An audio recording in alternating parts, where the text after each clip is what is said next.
मी आंदोलन केलं, गाडीसमोर आंदोलन केलं, कधी शेण फेकलं, कुठे बांगड्या पिकलेल्या आहेत, काचापुढे काय वाटतं याच्यावर आपल्याला मनसैनिकांनी अशा प्रकारे आंदोलन केलं? खरं म्हणजे याची सुरुवात राज ठाकरेंच्या दौऱ्यामध्ये मला वाटतं मराठवाड्यात केली, उबाटाच्या लोकांनी केली. खरं म्हणजे हे आपली संस्कृती नाही, ही आपली परंपरा नाही आहे महाराष्ट्राची. आज त्यांनी सुरुवात केली, राज ठाकरे साहेबांचा ताफा अडवणं, त्याच्यामध्ये काय काय दगडफेक करणं, सुपाऱ्या टाकणं, हे तर कुणालाही आवडलेलं नाही. आणि शेवटी ॲक्शनला रिॲक्शन असते, ॲक्शनला रिॲक्शन असते. ती आज पाहायला इथे लोकांना मिळालं.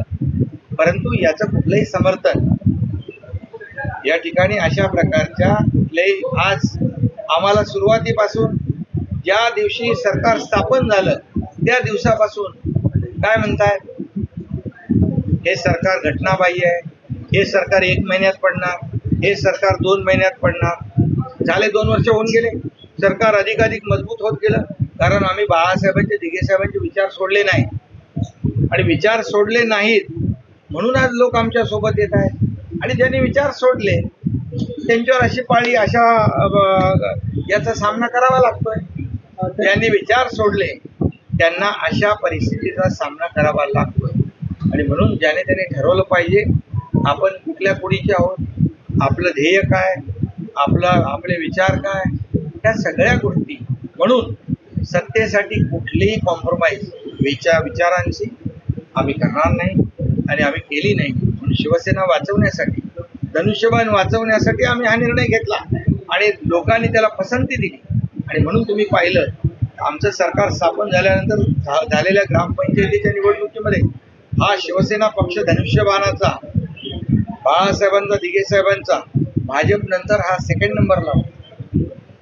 आणि लोकसभेत पण आज उभाटा आणि धनुष्यबाण याचा जर आपण स्ट्राईक रेट पाहिला, लोकांची पसंती कुणाला आहे, लोकांनी कुणाला मान्यता दिली आहे मला सांगण्याची आवश्यकता. ठाण्याचे मतदार हे आश्वासन देण्यात त्यांनी असं देखील विचारलं की दिल्लीतलं सरकार हवंय की महाराष्ट्रातून चालवणारं सरकार. अरे बाबा, आता तुम्ही राजकीय खरं बोलायचं नव्हतं मला, पण ठाण्यातल्या लोकांना बरोबर औषध द्यायला जमतं. लोकसभेमध्ये त्यांनी बरोबर जमाल घोटा दिलाय, तो ठाणेकरांनी पाहिलाय. आणि दिल्लीचं काय आम्हाला सांगताय? दिल्लीचं तुम्ही दिल्लीचे लोक मातोश्रीत यायची, दिल्लीचे लोक मातोश्रीत यायचे. पण आता मातोश्री सोडून, मातोश्रीचं पटांगण सोडून दिल्लीत लोटांगण कोण घालताय ते माहीत आहे आपल्याला. तर मला याच्यावर दिल्लीच्या बाबतीमध्ये कोणी दाखले देण्याची गरज नाही. आम्ही जातो खुलेआम, आम्ही जातो या राज्याच्या विकासासाठी, आणि आम्ही कुठेही लपून छपून काम करत नाही. आणि मुख्यमंत्री पद मला मिळालं पाहिजे अशी कुठली भावना मनामध्ये न ठेवता आम्ही सत्ता सोडण्याचं काम केलेलं आहे. देशात नाही जगात हे उदाहरण तुम्हाला कुठेही भेटणार नाही. लोक सत्तेकडे जात असतात, सत्तेवरून पाय उतार होऊन विरोधाकडे जात नसतात. आणि त्यामुळे काही लोक आता हे घेऊन फिरतायत, मला करा मुख्यमंत्री, मला मुख्यमंत्री करा.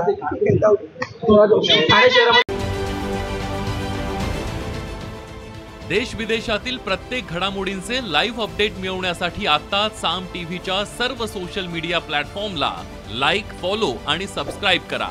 तसंच सर्व नोटिफिकेशनसाठी बेल आयकॉन प्रेस करायला विसरू नका.